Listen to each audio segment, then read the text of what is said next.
Hello friends, একটি পাত্র নিয়ে নিয়েছি এবং এতে দিয়েছি 1.5 কাপ পরিমাণ চাল এবং 1/2 কাপ পরিমাণ মসুরের ডাল দিয়ে একসাথে মিশিয়ে এটি ভালোভাবে পানি দিয়ে আমরা কচলে কচলে পরিষ্কার করে কচলে কচলে ধুবো চালগুলো।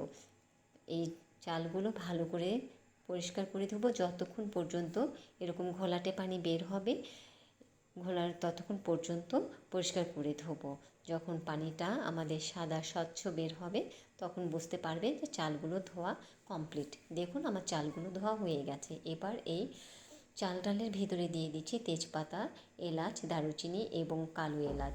দিয়ে দিলাম 1 মুঠো পেঁয়াজ কুচি, কাঁচামরিচ কুচি, লবণ, মরিচ গুঁড়া এবং জিরা ধনা গুঁড়া, হলুদ গুঁড়া, আদা রসুন বাটা 2 চা চামচ এবং বেশ খানিকটা কুকিং অয়েল দিয়ে ভালো করে চটকে চটকে মেখে নেব। দেখুন আর একটু তেল প্রয়োজন মনে হলো আমার কাছে, তার জন্য আরেকটু দিয়ে দিলাম। দিয়ে ভালো করে কচলে কচলে ধুয়ে পরিমাণ মতন পানি দিয়ে দিচ্ছি। পাত্রের গায়ে যদি কোনো চাল লেগে থাকে সেগুলো নামিয়ে দিবেন। সুন্দর করে পানি দিয়ে ভালো করে চারিদিক নেড়ে দিয়ে ঢেকে দিলাম, চুলার উপরে বসিয়ে দিলাম। এবার একটি বলক উঠে আসলে চালটা নেড়ে দিচ্ছি। খিচুড়িটা কিন্তু একটু বারবার নাড়বেন। খিচুড়ি যখন বারবার নাড়া হয় খিচুড়ির টেস্ট কিন্তু বেড়ে যায়। আমরা তো পোলার চালের খিচুড়ি সবাই খেয়েছি, কিন্তু ভাতের চালের খিচুড়ি খুব কম পছন্দ করে থাকি। সবাই খেয়েছি কিন্তু কম পছন্দ করি। কিন্তু আমার মতন রান্না করে দেখবেন যারা অফিসিয়াল কাজকর্মে ব্যস্ত থাকেন আপু ভাইয়ারা, তারা খুব কম সময়ে এই রেসিপিটা করে নিতে পারেন। অফিসে যাওয়ার আগে 10 মিনিট আগে তুলে দিলেই কিন্তু আপনার ঝটপট হয়ে যাবে এই হাতে মাখা সুন্দর খিচুড়িটা। দেখুন আমি নেড়ে দিয়ে ঢাকনা দিয়ে ঢেকে দিয়েছিলাম।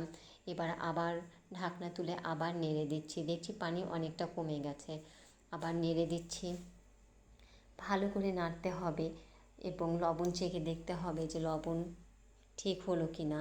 দেখুন আমি সুন্দর করে নেড়ে দিচ্ছি। পানিটা কিন্তু অনেকটা শুকিয়ে গেছে, ডালগুলো সিদ্ধ হয়ে গেছে এবং চালগুলো অনেক সিদ্ধ হয়ে গেছে।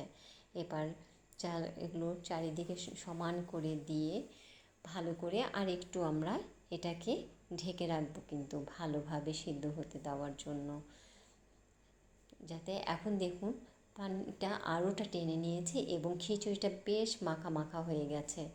এবার আমরা আরেকটু ঢাকনা দিয়ে ঢেকে আর 5 মিনিটের জন্য রেখে দিচ্ছি। দেখুন খিচুড়িটা কি দারুণ লাগছে দেখতে, মাখা মাখা হয়েছে এবং ভীষণ মজার। এই খিচুড়িটা আপনারা অবশ্যই বাসায় একটিবার ট্রাই করবেন, দেখবেন খুব ভালো লাগবে এবং কমেন্ট করে আমাকে জানাবেন কেমন লাগলো। একটিবার আপনারা নতুন হলে আমার চ্যানেলটাকে সাবস্ক্রাইব করে দিবেন, আর যারা আগে থেকে সাবস্ক্রাইব করেছেন তাদেরকে অসংখ্য ধন্যবাদ। দেখেছেন কত সুন্দর এবং এটা সেন্টে আমার কিচেন ভরে গেছে। এবার গরম গরম পরিবেশন করব এবং যারা কর্মজীবী ভাইয়া এবং আপুরা টিফিন বক্সে অফিসের জন্য নিয়ে যেতে পারেন।